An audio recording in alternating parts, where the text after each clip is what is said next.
Today we're going to read a wonderful book about a little bear named Corduroy. The story and the pictures are by Don Freeman. You can follow along in your book if you want to. Just turn the page whenever you hear this sound.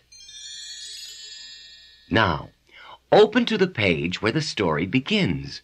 Do you see Corduroy? He's there on the shelf with the other toys. Are you ready? Good.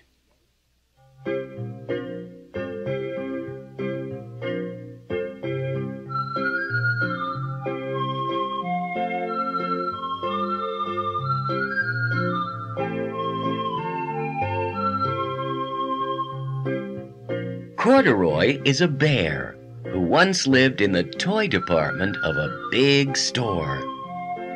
Day after day, he waited with all the other animals and dolls for somebody to come along and take him home. The store was always filled with shoppers buying all sorts of things, but no one ever seemed to want a small bear in green overalls. Then one morning, a little girl stopped and looked straight into Corduroy's bright eyes. "Oh, Mommy," she said, "look! There's the very bear I've always wanted." "Not today, dear," her mother sighed. "I've spent too much already. Besides, he doesn't look new. He's lost the button to one of his shoulder straps." Corduroy watched them sadly as they walked away. "I didn't know I'd lost a button," he said to himself. "Tonight I'll go and see if I can find it."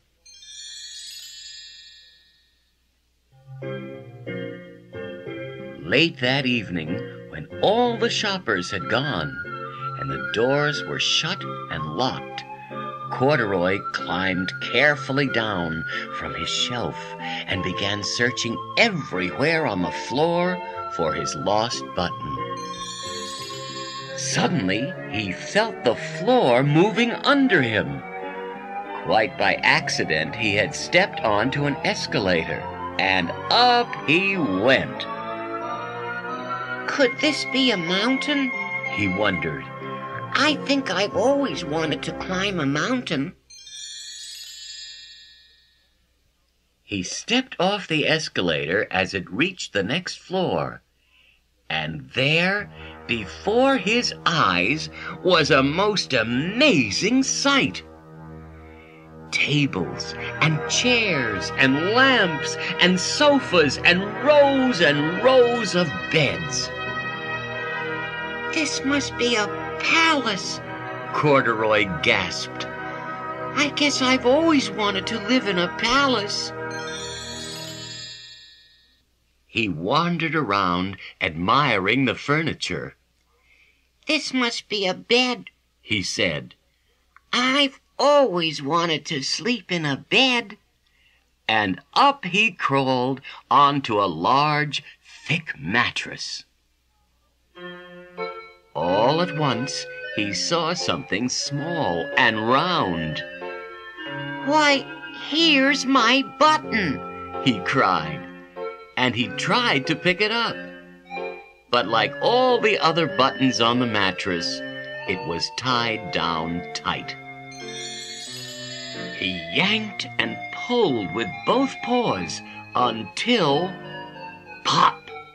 Off came the button, and off the mattress Corduroy toppled, bang, into a tall floor lamp. Over it fell with a crash. Corduroy didn't know it, but there was someone else awake in the store. The night watchman was going his rounds on the floor above.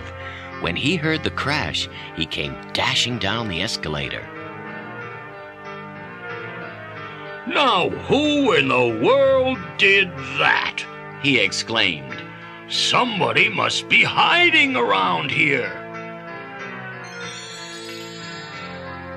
He flashed his light under and over sofas and beds until he came to the biggest bed of all. And there he saw two fuzzy brown ears sticking up from under the cover. "Hello," he said. "How did you get upstairs?"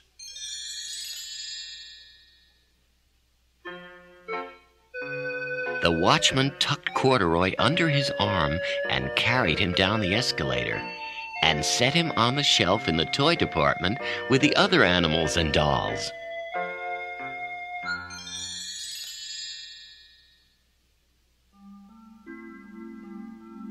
Corduroy was just waking up when the first customers came into the store in the morning.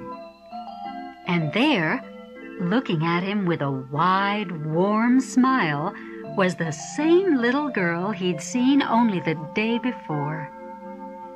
"I'm Lisa," she said, "and you're going to be my very own bear.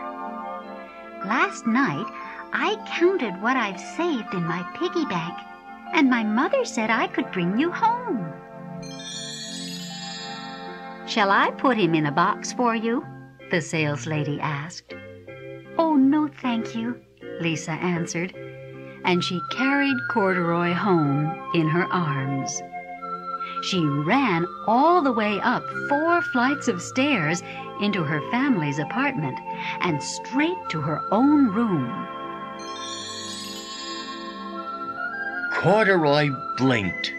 There was a chair and a chest of drawers, and alongside a girl-sized bed stood a little bed, just the right size for him.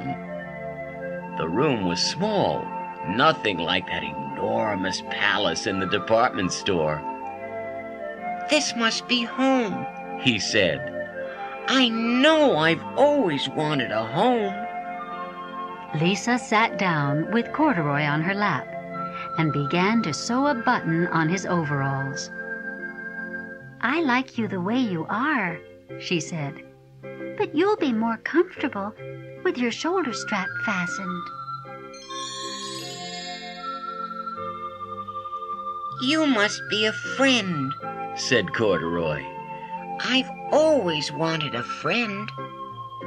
"Me too," said Lisa, and gave him a big hug.